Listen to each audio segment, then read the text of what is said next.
인하여 신앙의 많은 활동들이 위축되고 흔들리는 것들을 경험하고 있습니다. 성도님들과 대화를 하다 보면 본인은 물론 가족들과 자녀들의 신앙이 많이 무너져가고 있다라는 말씀들을, 걱정 섞인 고백들을 자주 듣곤 합니다. 기도해달라고 부탁을 하시는데 정말 기도밖에 해드릴 게 없어서 참 죄송한 마음이 많이 듭니다. 목사라는 사람이 기도하면 됩니다.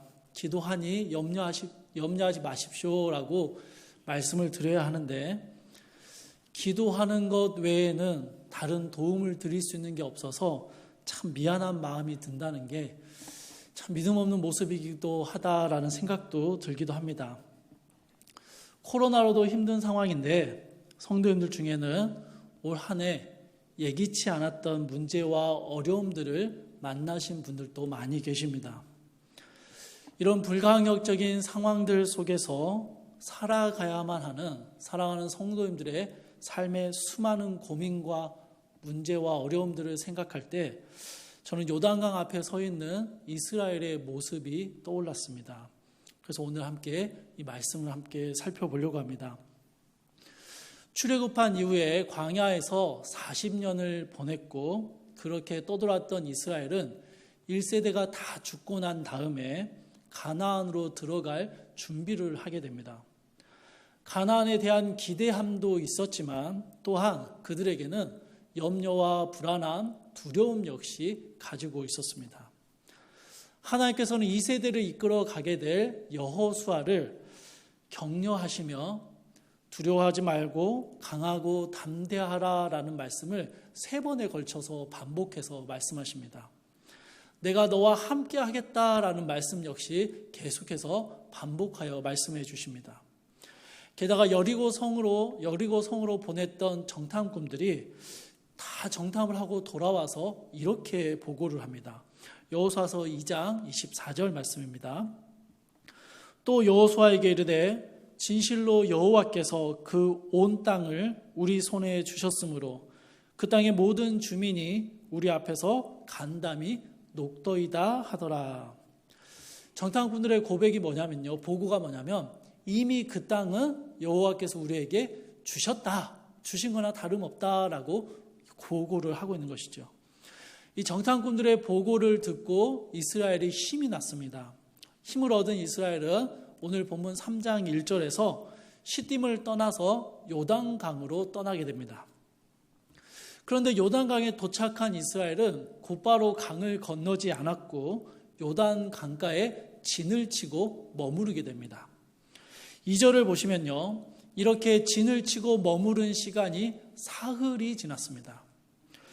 여러분, 이스라엘은 의욕에 찬 모습으로 요단강으로 떠났는데 그 강을 그대로 건너지 않고 3일의 시간을 그냥 머무르고 있었습니다. 왜 그랬을까요? 그 해답이 3장 15절 말씀에 나옵니다. 요단이 곡식 거두는 시기에는 항상 언덕에 넘치더라. 시기를 잘못 맞춘 것이죠. 이스라엘이 요단을 건너가려고 하는 지금 이 시기는 때마침 해마다 요단강이 범람하는 홍수의 시기였던 것입니다.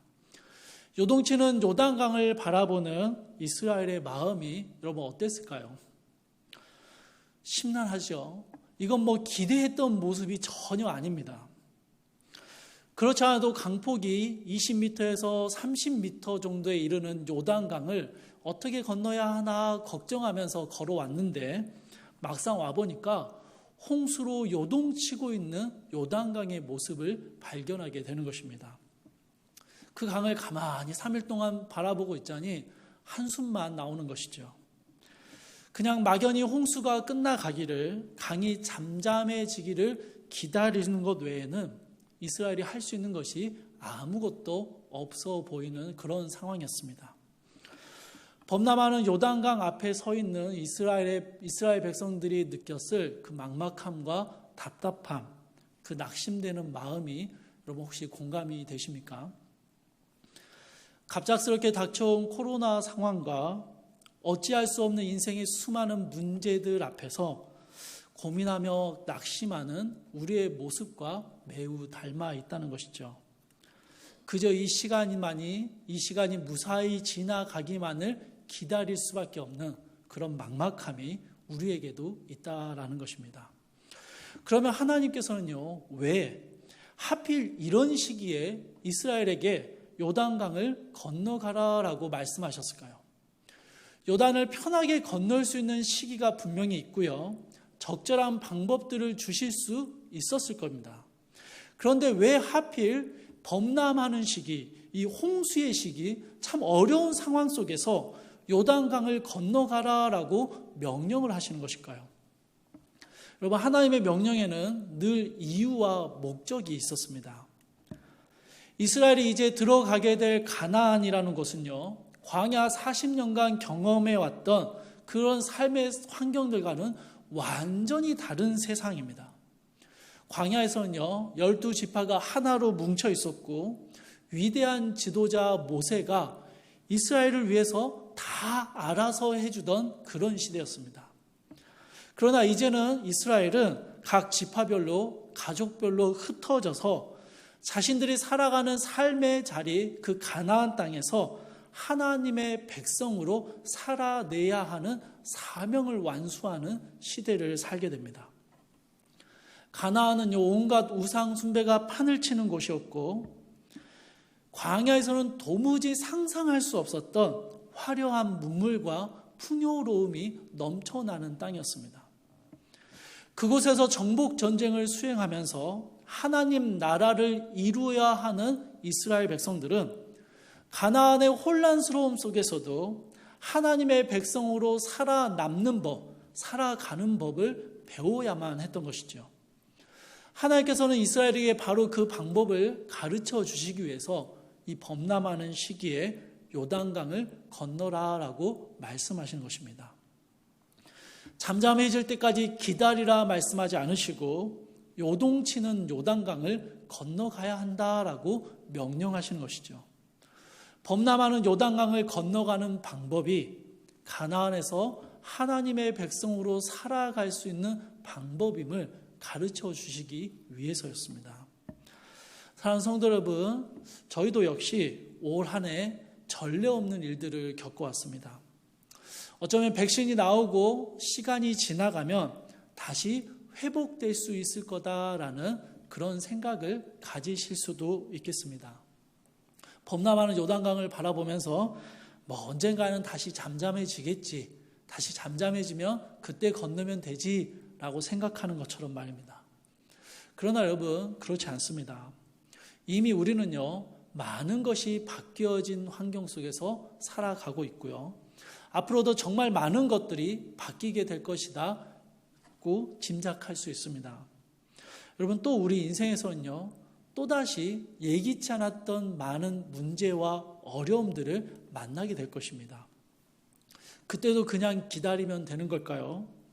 시간이 지나서 잠잠해지면 그때 다시 앞으로 나아가면 되는 걸까요? 아니죠, 여러분. 하나님께서는요, 오늘 이스라엘을 향해서 범람하는 요단강 앞에서 기다리라 말씀하지 않으시고 건너가라라고 말씀하고 계십니다. 기다림이 하나님의 방법일 때가 분명히 있고요, 기다리는 것이 믿음의 귀한 표현일 때도 분명히 있습니다. 그러나 여러분, 지금은 아닙니다.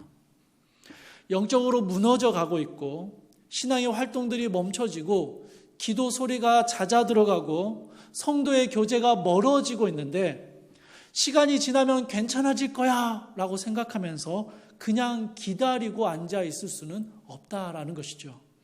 지금은 기다릴 때가 아니라 요단강을 건너가야 할 때입니다. 이스라엘이 범람하는 요단강을 건너갔듯이 우리가 처한 답답한 상황들을 뚫어내야 하는 시기라는 것입니다. 그리고 우리는 오늘 하나님께서 이스라엘을 요단강을 건너게 하시는 그 방법을 통해서 오늘 우리가 처해 있는 답답한 현실을 뚫어낼 수 있는 방법을 배워보고자 합니다. 어떤 상황 속에서도 하나님의 백성으로 살아갈 수 있는 그 방법이 무엇인지를 말씀 가운데서 찾아보려고 합니다. 먼저 하나님께서요, 요단강을 건너는 방법으로 가르쳐 주신 첫 번째 방법은 3절에 나옵니다. 여호수아는 레위 사람 제사장들이 여호와의 언약궤를 메고 앞서가면 백성들은 그 뒤를 따라가라라고 이야기합니다. 여러분, 이게 끝입니다. 이게 방법입니다. 그냥 언약궤를 메고 제사장들이 앞서가거든 그 언약궤를 그냥 따라가라입니다. 뭔가 놀랍고 기발한 방법이 아니지요. 오히려 너무 단순해서 놀랍습니다. 요동치는 요단강을 도대체 어떻게 건널 수 있을까? 뗏목을 만들어야 될까? 200만 명이 넘는 사람들이 탈 수 있는 뗏목을 만들려면 한 뗏목당 20명씩만 타도요, 여러분 10만 개를 만들어야 됩니다.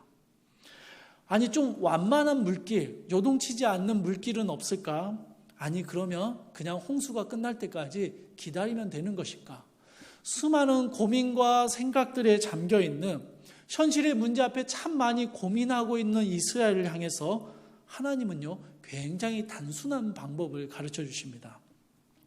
제사장들이 언약궤를 메고 앞서 가거든 그냥 그 뒤를 따라가라라는 것입니다. 참 말은 참 너무 쉽죠. 거의 여러분, 코끼리를 냉장고에 집어넣는 방법과 비슷합니다. 여러분, 코끼리를 냉장고에 넣는 방법을 혹시 아십니까? 냉장고 문을 열고 코끼리를 넣고 문을 닫으면 됩니다. 굉장히 간단하죠. 근데 여기서 뭐 굉장히 중요한 점은요, 코끼리를 집어넣고 있는 이 냉장고가 도대체 어떤 것이냐라는 것입니다. 코끼리만큼 큰 냉장고가 있으면 문제가 굉장히 간단해지는 것입니다. 언약궤를 앞세우고 그 언약궤를 따라가라라는 이 간단한 방법을 저희가 이해하기 위해서는요, 이 언약궤가 도대체 무엇인가라는 것을 살펴봐야 합니다. 이게 도대체 뭐길래 이 언약궤를 따라가면 된다라고 말씀하시는 것일까? 이 언약궤가 무엇인지를 살펴보아야 한다는 것이죠. 언약궤에 대해서 저희가 이해하기 위해서는요, 저희 오늘 좀 짧게 살펴볼 텐데 성경 몇 곳을 좀 살펴봐야 합니다. 먼저 히브리서 9장 4절 말씀입니다. 앞에 화면에 말씀이 나옵니다. 히브리서 9장 4절 말씀입니다. 금 향로와 사면을 금으로 싼 언약궤가 있고 그 안에 만나를 담은 금 항아리와 아론의 쌍난 지팡이와 언약의 돌판들이 있고, 언약궤 안에는요 3가지의 물품이 들어 있습니다. 만나를 담은 금 항아리, 아론의 쌍난 지팡이, 그리고 모세를 통해 주셨던 언약의 돌판이 이 3가지의 물품입니다. 언약궤 그 자체도 금으로 막 만들고 금으로 덮어서 참 특별했지만 언약궤 그 자체의 의미라기보다는 그 안에 담겨있는 물품들이 가지는 의미가 훨씬 중요했습니다. 이 3가지의 물건이 가지는 의미가 무엇이었는지를 저희가 구약성경에 나타난 3가지의 사건들을 통해서 함께 살펴볼 텐데요. 이 시간에 좀 간략하게 좀 빨리 살펴보겠습니다. 여러분 잘 따라오십시오. 먼저 언약궤에 담겨있는 물건 중에 첫 번째인 금 항아리에 담긴 만나입니다. 출애굽기 16장 13절에서 15절 말씀을 저희 한번 함께 읽어보도록 하겠습니다. 13절에서 15절입니다. 저녁에는 메추라기가 와서 진에 덮이고 아침에는 이슬이 진 주위에 있더니 그 이슬이 마른 후에 광야 지면에 작고 둥글며 서리 같은 가는 것이 있는지라. 이스라엘 자손이 보고 그것이 무엇인지 알지 못하여 서로 이르되 이것이 무엇이냐 하니 모세가 그들에게 이르되 이는 여호와께서 너희에게 주어 먹게 하신 양식이라. 하나님께서는 아무것도 없는 광야에서 40년간 이스라엘을요 먹이시고 마시게 하셨습니다. 만나와 메추라기를 제공해 주셨습니다. 그런데 이 만나는요 한 사람당 정해진 분량이 있었고 반드시 그 정해진 분량만큼만 거두어 가게 하셨습니다. 그걸로 이스라엘은 딱 하루치의 식량을 얻을 수 있었습니다. 그런데 여러분 뭐 이렇게 설명을 해줘도 꼭 그런 사람들 있죠. 이 식량을 좀 더 거두어서 저장해 두려고 하는 사람들이 생겼습니다. 혹시라도 어느 날 갑자기 만나가 끊기게 되는 날이 올 수도 있다는 생각에 대비하기 위해서 만나를 좀 저장해 두려고 하는 것이죠. 그런데 여러분 어떻게 됐을까요? 여러분 아끼면 뭐가 되죠? 변이 됩니다. 그죠? 다음 날 아침이 되니까 이 만나가 벌레가 생기고 부패해져 버립니다. 여러분 만나는요, 오늘 나에게 주시는 은혜를 보여주고 있습니다. 오늘 나에게 충분한 은혜를 주셨고 내일까지 이어지는 은혜는 아니라는 것입니다. 오늘의 은혜입니다. 또 내일은 내일의 은혜를 주신다라는 것이죠. 아무것도 의지할 것 없는 광야에서 이스라엘은 날마다 새롭게 먹여주시는 하나님의 도우심과 하나님의 선하심을 경험했습니다. 그 하나님의 선하심의 상징이, 그 은혜의 상징이 만나였다라는 것이죠. 그런데 여러분, 만나는 단지 하나님의 선하심을 드러내는 것뿐만 아니라 이스라엘이 가진 패역함과 불순종함을 드러내는 상징이기도 했습니다. 출애굽기 16장 3절에서는요. 이스라엘 자손이 그들에게 이르되 우리가 애굽 땅에서 고기 가마 곁에 앉아 있던 때와 떡을 배불리 먹던 때에 여호와의 손에 죽었더라면 좋았을 것을 너희가 이 광야로 우리를 인도해 내어 이 온 회중이 줄여 죽게 하는도다. 이 장면은요, 이스라엘이 광야에서 불평과 원망을 쏟아내는 장면입니다. 아니, 하나님의 인도하심을 따라서 광야로 그냥 나와봤는데, 그 인도하심 믿고 따라왔는데 여기서 굶어 죽게 생겼다. 먹을 거 하나도 없다. 애굽에서 살다가 거기서 떡과 고기를 먹다가 그냥 거기서 죽었더라면 더 나았을 것을 왜 우리를 여기로 끌고 와서 이 고생을 시키는 것이냐라고 하나님을 향해서 원망과 불평을 쏟아내는 장면입니다. 그런데요, 하나님께서 이들의 원망에 만나와 메추라기로 답하셨습니다. 이스라엘은 하나님 향해서 원망과 불평을 쏟아내는데 하나님은요, 한마디도 하지 않으시고 만나와 메추라기를 보내주십니다. 정말 머쓱한 상황이 생겼습니다. 이스라엘은 신나게 하나님을 원망했는데 하나님께서는요, 광야에서 보란듯이 만나와 메추라기로 이스라엘을 먹여주시는 것입니다. 그래서 여러분, 만나를 먹는 이스라엘은요, 매일같이 하나님의 세밀한 도우심, 매일매일 주시는 새로운 도우심에 대해서 기억했고 감사했습니다. 그러나 또한 그 하나님을 온전히 신뢰하지 못하고 하나님을 향해서 원망을 쏟아냈던 자신들의 부끄러운 과거를 기억해야 했습니다. 자신들의 가까이에서 40년의 시간 동안 날마다 새로운 만나를 주셨던 하나님의 일하심을 매일같이 경험했던 것, 그 경험의 추억들이 이 금 항아리에 담긴 만나에 들어가 있는 것이죠. 언약궤에 담겨있는 두 번째 물건은요, 아론의 쌍난 지팡이입니다. 이것은 민수기 16장과 17장에서 있었던 사건의 이야기에서 등장을 합니다. 레위 지파의 고라 자손과 몇몇 무리들이 연합을 해서 모세에게 반역을 일으키는 사건이 있었습니다. 이 반역의 이유가 민수기 16장 13절과 14절에 이렇게 기록되어 있습니다. 내가 우리를 젖과 꿀이 흐르는 땅에서 이끌어내어 광야에서 죽이려 함이 어찌 작은 일이기에 오히려 스스로 우리 위에 왕이 되려 하느냐. 이뿐 아니라 내가 우리를 젖과 꿀이 흐르는 땅으로 인도하여 드리지도 아니하고 밭도 포도원도 우리에게 기업으로 주지 아니하니 내가 이 사람들의 눈을 빼려느냐. 우리는 올라가지 아니하겠노라. 여러분, 한마디로 이걸 설명을 해드리면요, 한마디로 말하면 우리 애굽에서 나름대로 그냥 잘 살고 있었는데 굳이 우리를 끌어내서 광야로 오게 하더니, 굳이 가나안 땅으로 보내주겠다고 하더니 왜 약속한 가나안으로 안 들어가냐?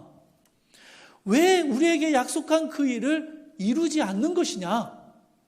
우리가 장님이냐? 이제 너희를 따르지 않겠다 하면서 모세에게 반역을 하는 것입니다. 이렇게 따지는 것이죠.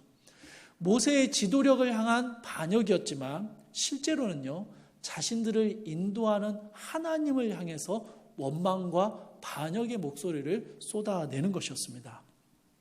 하나님께서요, 참지 않으셨습니다. 하나님께서는 지진을 일으키셔서 이 반역자들을 문자 그대로 땅에 묻어버리셨습니다. 그런데 이 일을 본 이스라엘 사람들이요, 이 하나님의 노하심을 보면서 깨달아야 되는데 도리어 다시 모세와 아론을 향해서 원망을 쏟아냅니다. 너희 때문에 너희가 여호와의 백성을 죽게 만들었다. 그러자 여러분, 하나님께서요, 이 원망하는 이스라엘 전체에 전염병을 내리십니다. 이 전염병으로 죽은 자가 14,700명이었습니다. 굉장히 많은 숫자가 이 전염병으로 죽게 됩니다. 이 반역과 심판의 일이 이제 마무리될 때 하나님께서는 12지파에서 각각 지팡이 하나씩을 가져오라라고 명령하십니다. 그리고 민수기 17장 5절에서 이렇게 말씀하십니다. 내가 택한 자의 지팡이에는 싹이 나리니 이것으로 이스라엘 자손이 너희에게 대하여 원망하는 말을 내 앞에서 그치게 하리라. 12개의 지팡이 중에서 하나님이 선택한 하나의 지팡이에서 싹이 나게 하겠다라고 말씀하셨습니다. 여러분, 지팡이는 죽은 나무입니다. 이 죽은 나무에게서 싹이 틔우는 생명의 사역을 하나님이 보여주시겠다라고 말씀하신 거예요. 그런데 12개의 지팡이 중에서 아론의 지팡이에서 싹이 나고 꽃이 피고 살구열매가 열리게 됩니다. 그러면 아론의 지팡이에서 싹이 났다는 게 하나님이 어떤 의미로 말씀하여 주신가? 그 설명이 민수기 17장 10절에 이렇게 기록되어 있습니다. 여호와께서 또 모세에게 이르시되 아론의 지팡이는 증거궤 앞으로 도로 가져다가 거기 간직하여 반역한 자에 대한 표징이 되게 하여 그들로 내게 대한 원망을 그치고 죽지 않게 할지니라. 아론의 지팡이, 쌍난 아론의 지팡이는요, 하나님을 향한 반역의 표징이 되게 하셨습니다. 그리고 하나님에 대한 원망을 그쳐내고 죽음에서 벗어나게 하는 하나님의 은혜의 방법이기도 했습니다. 하나님에 대한 인간의 불순종은 타협의 여지가 없는 죽음의 심판을 받게 됩니다. 그러나 아론의 지팡이는요, 그러한 반역자의 죽음을 떠올리게 할 뿐만 아니라 그 아론의 지팡이 죽은 나무에서 생명의 싹을 틔우는 하나님의 역사하심이 이스라엘 가운데 있을 것임을 상징으로 보여주시는 것입니다. 그래서 하나님은요, 민수기 18장에서 이 아론과 그 아론의 자손들에 대해서 이런 제사장의 직분으로 세우시면서 이런 말씀하십니다. 18장 1절인데요. 여호와께서 아론에게 이르시되 너와 내 아들들과 내 조상의 가문은 성소에 대한 죄를 함께 담당할 것이요 너와 내 아들들은 너희의 제사장 직분에 대한 죄를 함께 담당할 것이니라. 무슨 말이냐면요, 하나님께서 아론과 그 후손들을 제사장 가문으로 삼으시겠다라는 것입니다.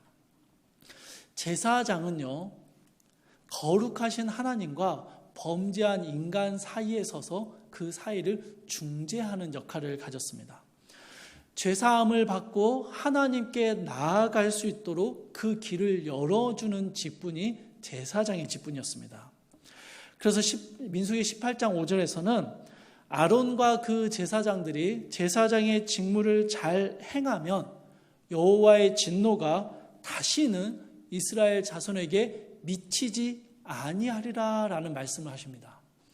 아론이 그 쌍난 지팡이를 가진 아론이 하나님의 선택받은 제사장 직분을 가진 아론의 후손들이 하나님 앞에 그 제사장의 직분을 잘 감당하면 여호와의 진노하심이 다시는 이스라엘 가운데 임하지 않게 될 것이다 라는 말씀을 하신 것이죠.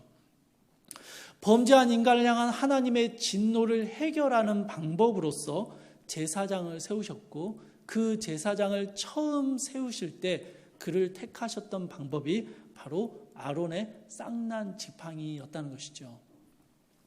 그리고 이 아론의 쌍난 지팡이와 제사장의 직분은요, 우리 주 예수 그리스도를 예표합니다. 십자가에 달려 죽으심으로 모든 이들을 생명 가운데로 인도하신, 하나님의 진노하심을 막아주신 대제사장 예수 그리스도를 생각나게 하는 것이죠. 결론적으로 아론의 쌍난 지팡이는요, 하나님께 불순종함으로 망하게 된 하나님의 무서운 진노와 심판을 떠올리는 상징일 뿐만 아니라, 그런 무서운 진노와 심판 중에도 다시 그 죄의 문제를 해결할 방법을 가르쳐 주시는 하나님의 은혜를 보여주는 상징이었습니다. 마지막으로 언약궤에 담겨있는 마지막 물품인 모세의 두 돌판이 있습니다. 이건 여러분 잘 아시는 십계명 두 돌판을 말합니다. 십계명은 성도가 마땅히 지켜야 할 율법을 기록하고 있습니다. 그러나 단순히 성도의 의무와 책임을 기록할 뿐만 아니라 거룩하신 하나님께서 하나님의 백성들과 함께 하시겠다라는 언약적인 개념도 함께 담고 있습니다. 우리가 하나님의 백성이 되고 하나님이 우리의 하나님이 되어주시는, 그렇게 하나님의 백성이 어떤 삶을 살아가야 하는지를 보여주는 것이 십계명의 말씀입니다. 그런데 여러분, 모세가 이 십계명을 처음 받아서 내려왔을 때 이스라엘이 어떤 모습을 보여주었습니까? 우상을 섬기며 그 우상에게 절하는 모습을 보았죠. 모세는 분노해서 하나님이 주신 이 돌판을 깨뜨려 버립니다. 그리고 레위 자손을 통해서 3,000명의 사람이 죽임을 당합니다. 이뿐만이 아닙니다. 하나님께서는요, 모세를 향해서 내가 더 이상은 이스라엘과 함께하지 않겠다라는 엄청난 선언을 해버리십니다. 그러나 모세는 하나님을 붙들고 자기의 생명을 걸고 이스라엘을 하나님 버리지 말아달라고, 하나님 이스라엘과 함께 가달라고 애통하며 기도합니다.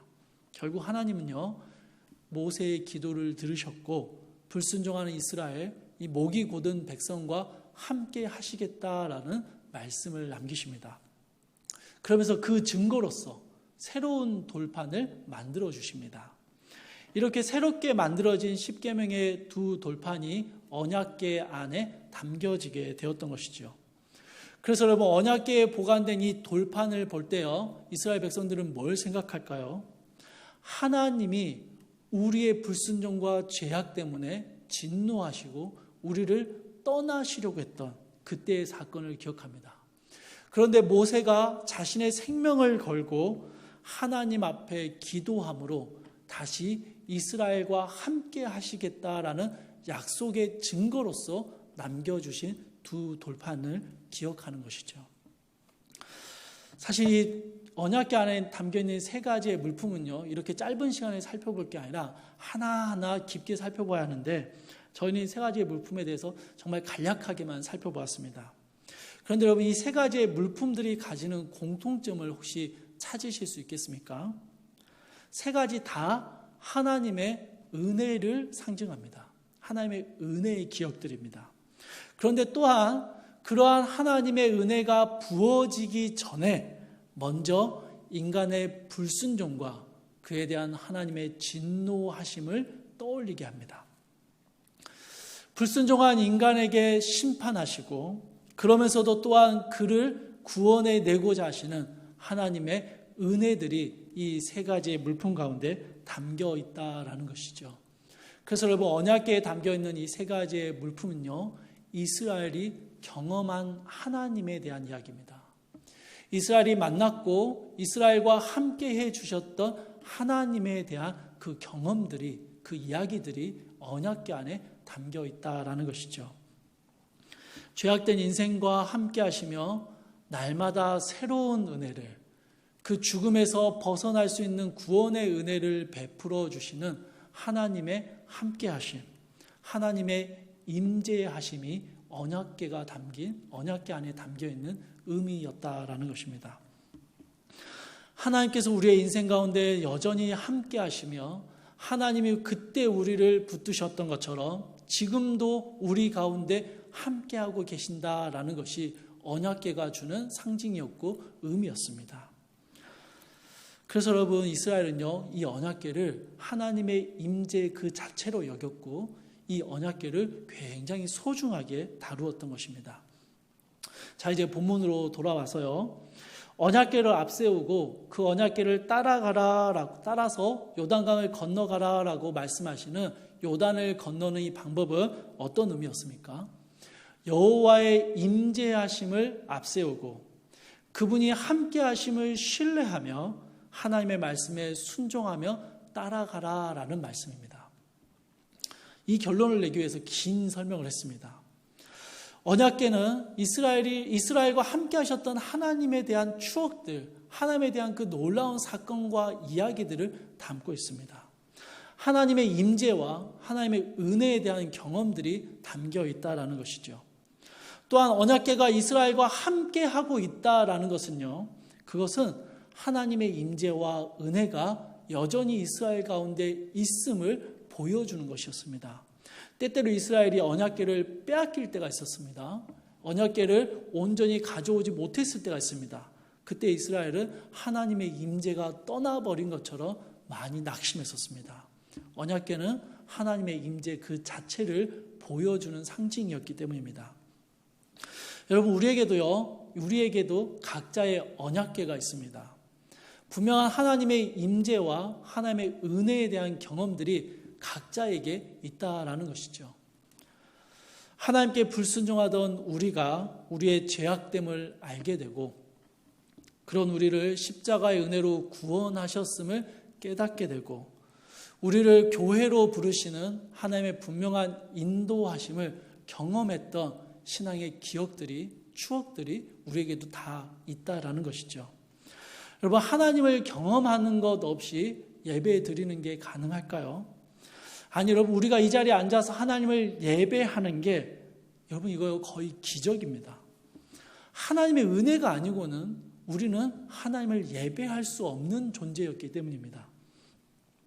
우리가 정말로 하나님의 십자가의 은혜를 믿는다면 우리에게는요, 하나님을 경험했던 이 작은 기억들, 이 소중한 추억들이 분명히 있다라는 것이죠. 그 언약궤가 우리에게 있습니다. 하나님의 임재하심에 대한 기억들, 하나님의 은혜에 대한 체험들이 우리에게 반드시 있다라는 것이죠. 그렇다면 우리에게 있는 그 하나님의 임재하심과 하나님의 은혜의 체험들을 앞세우고 신뢰하며 그 하나님의 말씀에 따라 걸어가고 순종하는 것이 요단강을 건너는 방법이다라는 것입니다.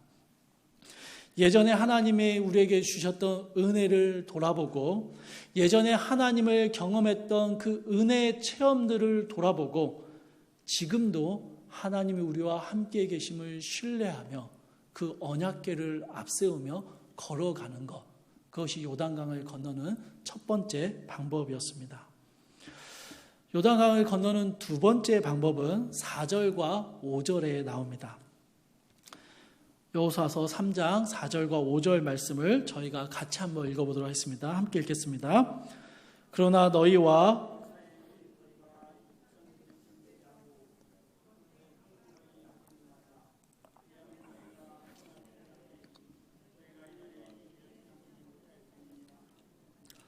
여호수아가 또 백성에게 이르되 너희는 자신을 성결하게 하라. 여호와께서 내일 너희 가운데 기이한 일들을 행하시리라.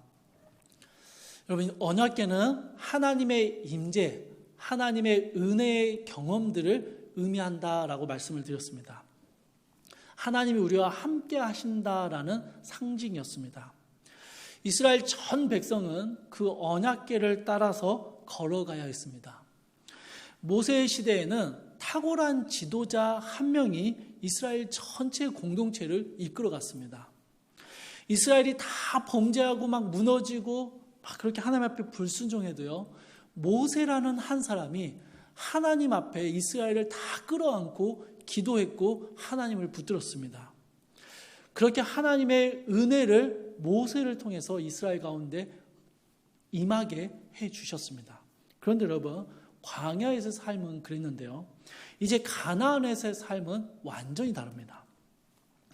가나안에서 우상이 판을 치는 현실 속에서 뿌리를 내리고 살아야 하는 이스라엘은요, 이제 스스로의 성결함을 지켜내야 했습니다. 각자의 삶의 자리에서 임재하시는 하나님을 경험해야 했고 그 하나님을 붙들어야 했던 것입니다. 몇몇 사람의 신앙과 순종으로 하나님의 공동체가 이루어지던 시대는 이제 지나갔습니다. 이제는 모든 이스라엘이 하나님의 임재를 바라보며 그 길을 걸어가야 했습니다. 따라가는 순종을 보여주어야 하는 그런 시대가 되었다라는 것이죠. 요단을 건너가기 위해서 이스라엘은요, 스스로를 돌아보며 스스로를 성결케 해야 했습니다. 모세가 해주던 것들, 지도자가 해주던 것들, 누군가가 대신해 주던 것이 아니라 이제 스스로 하나님 앞에 믿음으로 서야 했던 것입니다. 뭔가 나를 도와주는 사람들, 나의 연약함을 돌봐주고 그냥 또 먹여주는 것만 먹는 것이 아니라 이제는 하나님 앞에 내 힘으로 스스로 서야 하는 믿음의 시대를 살아가게 된다는 것이죠. 그리고 여러분, 백성들은요, 이제 인도자들과 자신들을 인도해 주었고 중재해 주었던 제사장들과 2000규빗이나 떨어진 채로 뒤따라가게 됩니다. 사랑하는 성도 여러분, 언약궤가 하나님의 임재라고 말씀을 드렸습니다. 그러면요, 그 하나님의 인도하심에서 멀어지는 게 아니라 착 달라붙어서 가야 되죠. 임재하시면 딱 붙어서 가야 되는 거 아닙니까? 그런데 하나님이요, 2000규빗을 떨어져서 오라라고 명령하십니다.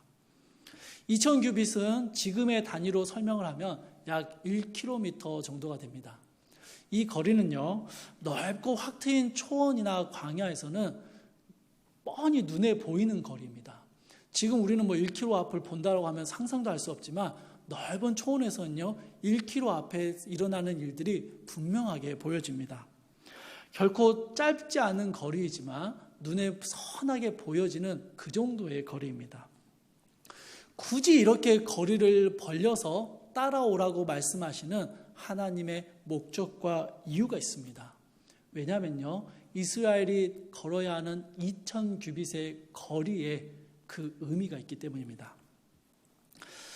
여호수아서 3장 13절을 보시면 여호수아는 제사장들이 언약궤를 메고 요단물을 밟게 되면 요단물 곧 위에서부터 흘러내리던 물이 끊어지고 한 곳에 쌓여 서리라 라고 이야기합니다. 여러분, 혹시 이 구절을 읽으시면서요, 구약 성경에 아주 유명한 장면 하나가 떠오르십니까? 홍해 사건 떠오르십니까? 가나안에 들어가는 이스라엘은 출애굽 2세대들입니다. 홍해 사건을 직접 경험하지 못했거나 경험했더라도 아무 생각 없는 아주 어린 나이에 경험을 했습니다. 아마도 이들은 부모님의 경험담을 들으며 살았을 것입니다. 아마 지난 40년간 계속 부모님들이 경험담을 말씀했을 겁니다. 야, 내가 옛날에 애굽에서 나올 때 말이야, 홍해가 앞에 딱 있는데 뒤에 애굽왕 바로의 병거들이 막 쫓아오는데, 그런데 하나님이 불기둥으로 애굽 군대를 막으시더니 모세가 손을 탁 드니까 밤새도록 바람이 불어서 홍해가 좌우로 쫙 갈라져서 내가 그곳을 걸어왔다는 거 아니야. 이 아빠가 그 마른 땅을 걸어오면서 그 옆에 갈라진 물벽에 손도 한번 싹 넣어봤는데 안 무너졌어. 이런 경험담들을 막 덧붙이면서 설명을 했겠죠. 여러분, 이런 무용담들을 들으면서요, 자랐던 출애굽 2세대는 요단 곧 위로부터 흘러내리던 물이 그치고 한 곳에 쌓여 서리라 라는 이 말씀을 들었을 때, 여러분, 홍해 사건이 다시 일어날 것이다 라는 기대를 가졌을 것입니다. 요단을 건너기 위해 행진하고 있는 이스라엘 백성이나 이 말씀을 읽는 우리 역시 홍해와 같은 모습을 기대하고 있을지도 모르겠습니다. 제사장들이 언약궤를 메고 앞서가다가 그들의 발이 물에 닿는 순간 갑자기 물이 좌우로 쫙 갈라지면서 가운데 길이 낳는 그런 모습을 기대할 수 있다는 것이죠. 아니면 여러분, 13절의 말씀을 좀 유심히 살피신 분이라면 홍해 때와는 좀 다르게 이건 그냥 물이 좌우로 갈라지는 게 아니라 한쪽에 벽이 되어 쌓이는 개념이다 라고 설명하실 수도 있을 것 같습니다. 여러분, 이게 우리가 가진 기대입니다. 하나님의 말씀에 순종해서 발을 내디디면, 그분의 임재하심을 따라가게 되면 하나님의 일하심이 바로 우리 눈앞에서 보여지게 될 것이다 라는 기대함을 갖는다는 것이죠. 그러나 여러분, 요단강의 사건은요, 전혀 다른 모습으로 나타납니다. 16절과 17절 말씀을 저희가 같이 한번 읽어보도록 하겠습니다. 여호수아 3장 16절과 17절 말씀입니다. 곧 위에서부터 흘러내리던 물이 그쳐서 사르단에 가까운 매우 멀리 있는 아담 성읍 변두리에 일어나 한 곳에 쌓이고, 아라바의 바다 여매로 향하여 흘러가는 물은 온전히 끊어지매 백성이 여리고 앞으로 바로 건널새 여호와의 언약궤를 맨 제사장들은 요단 가운데 마른 땅에 굳게 섰고, 그 모든 백성이 요단을 건너기를 마칠 때까지 모든 이스라엘은 그 마른 땅을 건너갔더라. 아멘. 여러분, 하나님의 말씀하신 대로 요단으로 흘러나오던 물이 끊기고 쌓이기 시작하는데요. 어디에서 쌓인다고요? 이스라엘이 지금 건너가야 하는 그 지점이 아니고요, 보이지도 않는 매우 먼 곳에 있는 상류 지점에서부터 쌓이기 시작하는 것입니다. 여러분, 이 장면을 한번 상상을 해보겠습니다. 여러분, 성경에 설명이 나오지 않고 그냥 제 상상입니다. 제사장들의 발이 요단 강물에 닿았습니다. 그런데 물이 갈라지지도 않고요, 여전히 요단강은 범람하고 있습니다. 제사장들은 언약궤를 메고 계속해서 한 발 한 발 물속으로 들어갑니다. 발목이 잠기고 무릎이 잠기고 허리가 잠기고 가슴과 목까지 물이 차오릅니다. 그런데 요단강은 전혀 변화가 없습니다. 물이 저 멀리 상류에서부터 쌓이고 있기 때문에 당장은 아무런 변화가 나타나지 않는 것이죠. 2000규빗을 떨어져서 걸어오는 백성들은요, 이 모습을 보면서 행진을 계속하고 있습니다. 이거 우리가 생각했던 모습과 다른데, 저러다 저 제사장들 죽는 거 아니야? 우리도 행진을 멈춰야 되는 거 아닌가? 수많은 고민을 가지면서 걸어옵니다. 제사장들은요, 계속 걸어 들어갑니다. 제사장들이라고 여러분 마음이 편했겠습니까? 발을 내디디면 다 갈라질 줄 알았는데 아무런 변화가 안 일어나요. 계속 걸어가는데 물은 계속 차오르기만 합니다. 그런데 제사장들은 걸어갈 수밖에 없습니다. 왜요? 백성들이 뒤에서 보고 있거든요. 백성들이 뒤에서 보고 있으니까 멈출 수 없고 그냥 걸어가는 것입니다. 아무런 변화가 없는 강물을 보면서 얼마나 많은 생각과 고민이 들었을까요? 물이 가슴을 차고 이제는 언약궤를 어깨에 매는 게 아니라 젖지 않도록 머리 위로 치켜드려야 했을 것입니다. 서로 눈이 마주치면서, 야, 이거 그만 가야 되는 거 아니냐? 이거 멈춰야 될 것 같은데? 이런 고민들을 했을 겁니다. 물이 턱 밑까지 차올랐을 때 한 발을 더 내디디는 게 얼마나 어려웠을까요?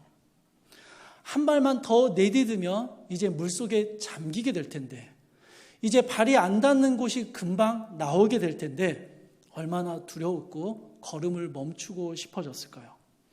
그런데 뒤따라오는 백성들 때문에 멈출 수가 없습니다. 그 백성들이 다 보고 있어요. 자기들이 멈추면 백성도 멈추게 되기 때문에 한 걸음 더 내디디면서 나아갑니다. 이제 입과 코로 물이 들어올 것을 각오하고 한 걸음을 더 내디뎠는데 어떤 일을 할까요? 여전히 물이 턱 아래에서 넘실거리기만 하는 겁니다.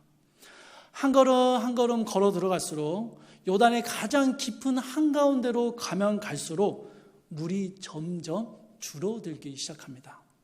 저 멀리 상류에서부터 물이 쌓였고 그게 서서히 이스라엘이 건너는 강의 수위를 낮추고 있었기 때문입니다.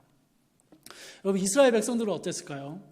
약 200만 명이 넘는 사람들이요, 가축들을 데리고 행진을 하고 있습니다. 한꺼번에 이동을 하고 있습니다. 맨 앞줄에 서 있는 사람들은요, 제사장이 막 물속으로 들어가는 것을 봤겠죠. 제사장들이 언약궤를 메고 가는데 아무런 일이 일어나지 않는 것을 봤습니다. 오히려 제사장들이 물속에 잠겨 들어가는 모습을 불안하게 지켜봐야 했습니다. 아마 멈추려는 마음이 들었을 수도 모르겠습니다. 그런데 여러분 상상을 해보십시오. 이게 멈춰집니까? 거대한 행렬에서 뒷사람은 앞에 상황도 모르고 그냥 앞사람만 보면서 걸어갑니다. 앞에 거기 왜 안 갑니까? 좀 빨리빨리 좀 갑시다. 이렇게 밀치면서 가는 거예요. 뒤에서 자꾸 미는 것이죠. 그러니 앞사람은 멈출래야 멈출 수가 없는 것입니다. 저는 하나님께서 믿음의 2000규빗을 걷게 하실 때 믿음의 길이 이와 같다라고 생각합니다. 교회에서 여러 모양의 섬김의 자리에 서게 되면요, 여러분 가끔은 낙심도 되고 마음이 상하는 일들도 참 많이 겪게 됩니다. 그러면 멈추고 싶고 다 내려놓고 싶을 때가 참 많이 있습니다. 그런데 여러분 뒤에서 계속 미는 겁니다. 뒤에서 따라오는 사람들이 막 기도로 밀고 수고한다고 감사의 말로 밀고 힘내라고 격려의 말로 미는 겁니다. 여러분 믿음의 길을 우리가 걸어가기 위해서는요, 믿음의 2000규빗을 걸어가기 위해서는 이게 참 중요합니다. 앞선 자들이 주춤하고 멈추려고 할 때 기도로 감사와 격려로 밀어주는 게 중요합니다. 앞선 자들이요, 뒤에서 미는 사람들 때문에 멈추지를 못합니다. 곧 죽어도 그냥 걸어가는 것이죠. 눈치가 보여서 죄도 못 짓고요, 딴 길로 빠질 수도 없습니다. 거대한 믿음의 행진 가운데 들어가게 되면요, 거기에 휩쓸려서라도 올바른 길로 걸어갈 수밖에 없다라는 것이죠. 하나님은 언약길을 따라오는 이스라엘 백성을요, 이 거대한 믿음의 행진 가운데 모이게 하셨습니다. 이스라엘이 믿음의 2000규빗을 걸어가게 하셨습니다. 당장 눈앞에 요단이 갈라지지 않았습니다. 보이지도 않았고 느껴지지도 않았고, 그래서 멈추고 싶고 달아나고 싶어지는 마음이 들지만 그럼에도 믿음의 공동체 안에서 함께 2000규빗을 걸어가게 하셨습니다. 저 앞서가는 제사장들과 뒤따라가는 이스라엘이 엄청난 믿음과 확신 속에서 이 길을 걸어간 것이 아닙니다. 우리가 아는 믿음의 선배들이요, 엄청난 믿음의 확신과 흔들리지 않는 믿음 속에서 이 믿음의 길을 걸어갔던 것이 아니라는 것이죠. 기대했던 모습이 나타나지 않고 하나님의 일하심이 보이지 않는 것 같고 아무런 변화가 나타나지 않지만 하나님이 함께 하심을 신뢰하며 수많은 고민과 갈등 속에서도 믿음의 한 걸음을 내딛었습니다. 그리고 그러한 믿음의 길에는요, 함께 그리고 뒤따라오는 수많은 믿음의 사람들이 있었다라는 것이죠. 사랑하는 교회의 직분을 맡으신 분들과 섬김의 자리에 계시는 모든 성도님들, 믿음의 길을 걸어갈 때요, 하나님께서 여러분을 앞선 자로 세우셨음을 꼭 기억하셔야 합니다. 여러분 뒤에 많은 성도들이 뒤따라오고 있음을 꼭 기억하셔야 합니다. 셀장님들, 교사들, 중직자들, 여러 섬김이들, 여러분은요, 멈춰서거나 넘어져서는 안 되는 사람들입니다.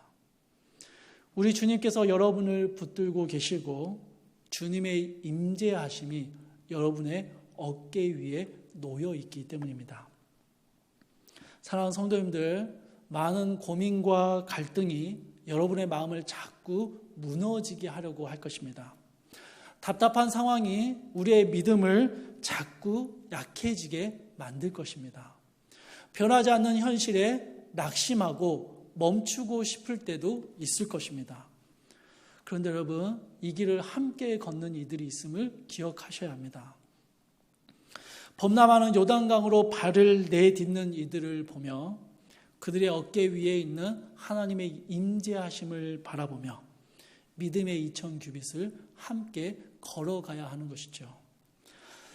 아니 여러분, 혼자 걸을 힘조차 없거든 그냥 공동체에 몸을 맡겨버리시면 됩니다. 미는 대로 따라가면 됩니다. 알아서 뒤에서 밀어주고 옆에서 끌어주는 것이죠. 우리는 지금 가나안을 앞두고 범람하는 요단강 앞에 서 있는 이스라엘과 같은 상황 가운데 놓여져 있는 것 같습니다. 우리는 여기서 홍수가 지나가기를 기다리고만 있을 수 없습니다. 이미 올 한 해 많은 영역에서 우리는 무너졌고 우리의 영적인 상황이 피폐해져 갔고 우리의 기도가 멈춰버렸습니다. 사랑하는 성도 여러분, 이제는 기다리면 안 됩니다. 요동치는 요단강을 뚫고 건너가야 할 때입니다. 우리의 노력과 의지가 필요하고요. 한 발을 내딛는 용기와 결단이 필요합니다. 그러나 여러분, 꼭 먼저 기억해야 할 것은요. 우리가 이렇게 한 발을 내디딜 수 있는 것은 우리의 앞서가시는 하나님의 임재하심이 있기 때문입니다. 인생을 살아가면서 참 힘들었던 순간들이 이번만이 아니라 이전에도 있었습니다.